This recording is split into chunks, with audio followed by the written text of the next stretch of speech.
Kampfer's shouldered shotgun fires on the same tempo as long dashes, while short dashes match the tempo of hip fire, bazookas, Fausts, and even the swap animation itself.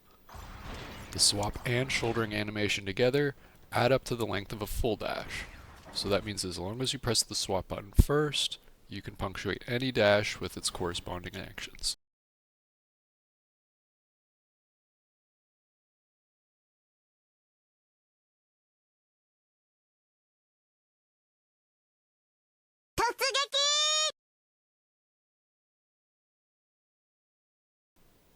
Kampfer also has to press the swap button before using its Fausts.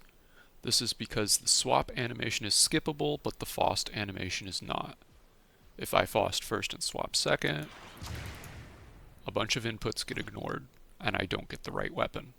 But if I swap first and Faust second, I raise the correct weapon afterwards.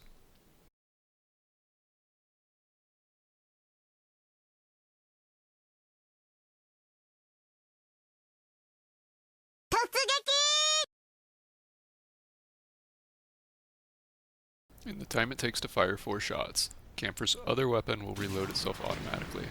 Since both of Kampfer's weapons have more than 4 shots, you practically have infinite ammo. However, Kampfer's fuel bar only holds 4 dashes at best, so if you dash once for every time you fire the bazooka, you will run out of fuel before the shotgun reloads.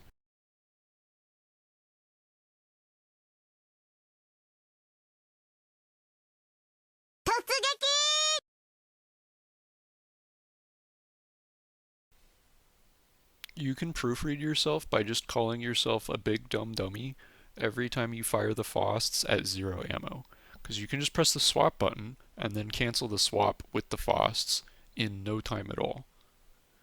Every time you fail to do this, you're probably either going to die or someone on the enemy team is going to get revived and then you're going to get outnumbered and then you're going to die.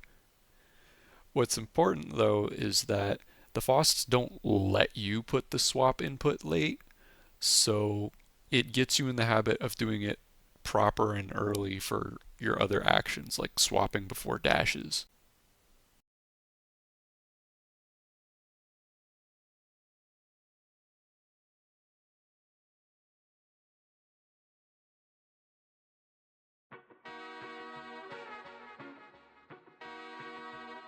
For whatever reason, Kampfer's shotgun is air accurate.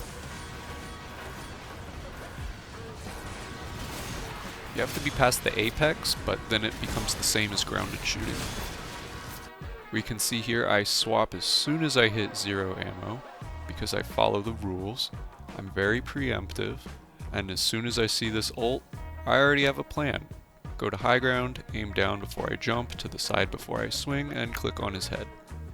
My aim is kind of loose and my prep is kind of exaggerated, but it's important that I start aiming as early as I pick my weapon. You can see the swap button is red, and it turns red exactly when I start aiming down in preparation for my jump.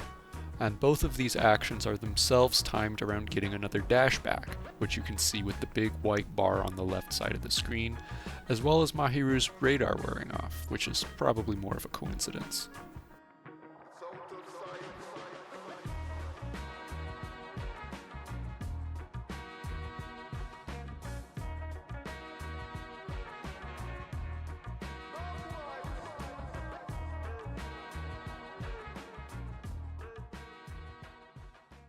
So this is GM.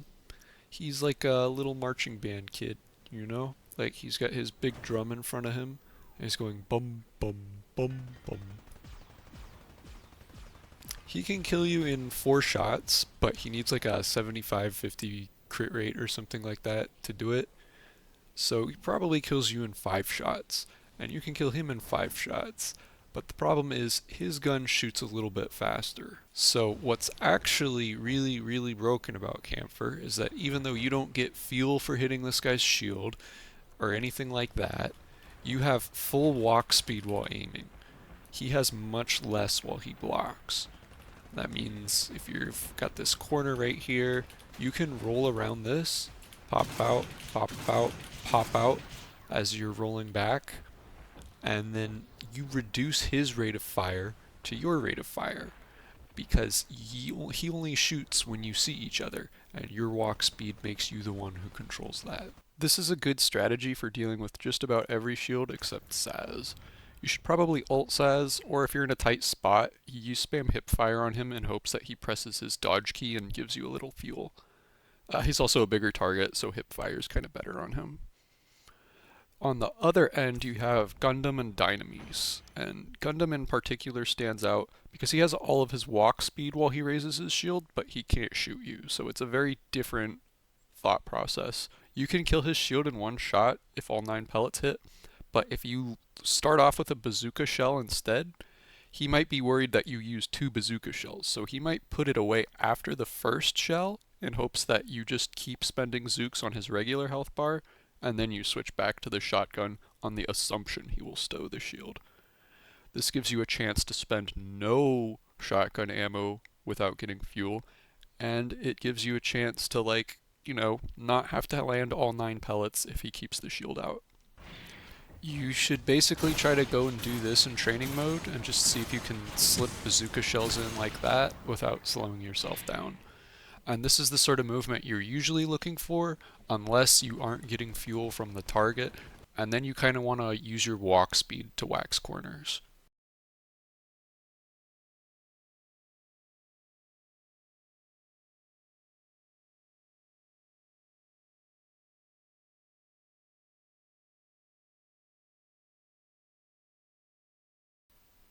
So how the game is supposed to work is that melee damage is supposed to go through shields.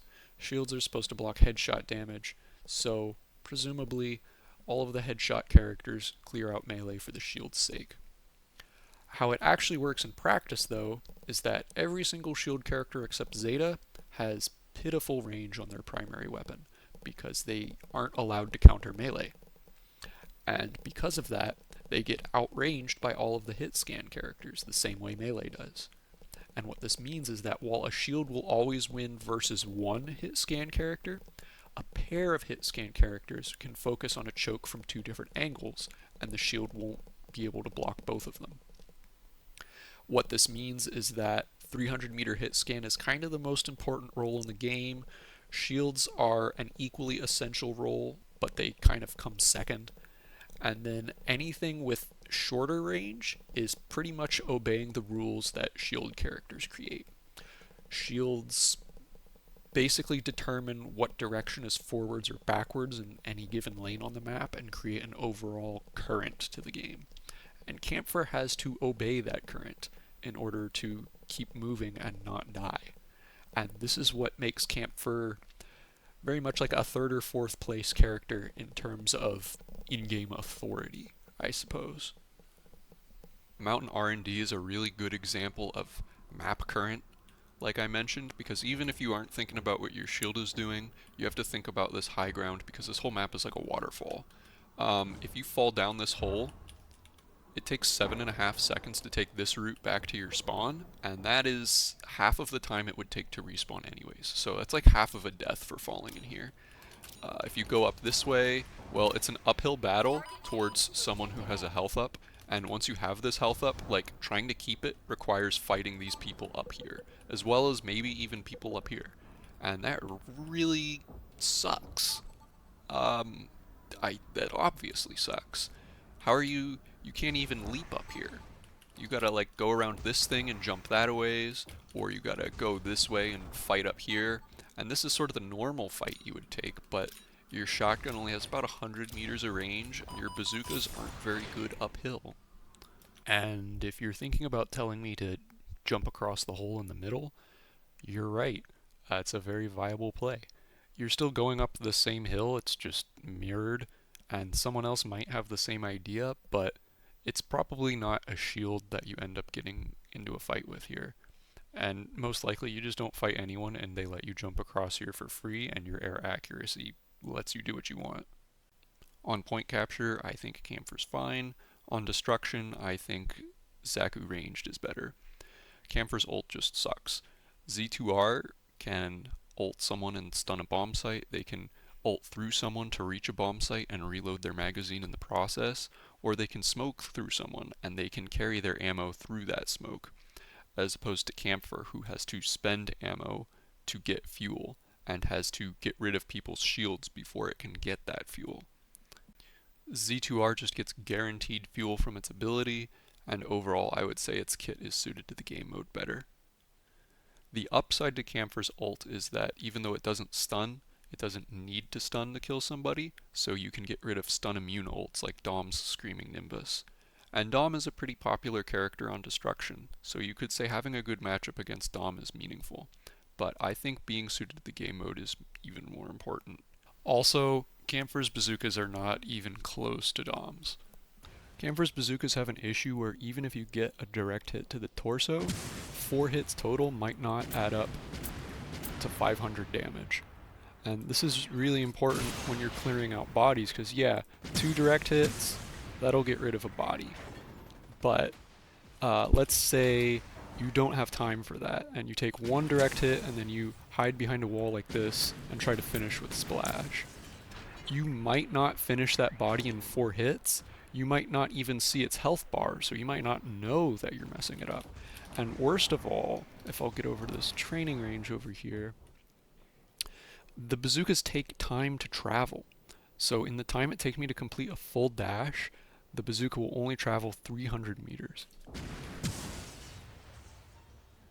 And this means you might already have switched to your shotgun before you realize, wait a second, why didn't I get a confirm on that last body I hit? Why do I hear a revive noise? And it throws everything out of whack. And on top of that, they're not even completely accurate. Let's just aim at this guy's head. Watch how many of these fly over him. Wow. Maybe I aimed a little high, but I missed 3 shots, and I got a limb shot somehow. They're just not accurate at all. I think these should be perfectly accurate, and I think they should do 10 more damage each, so that a direct hit and 3 splashes inherently or inevitably adds up to 500. This is a very modest buff in my opinion, and you know, maybe you could nerf something else.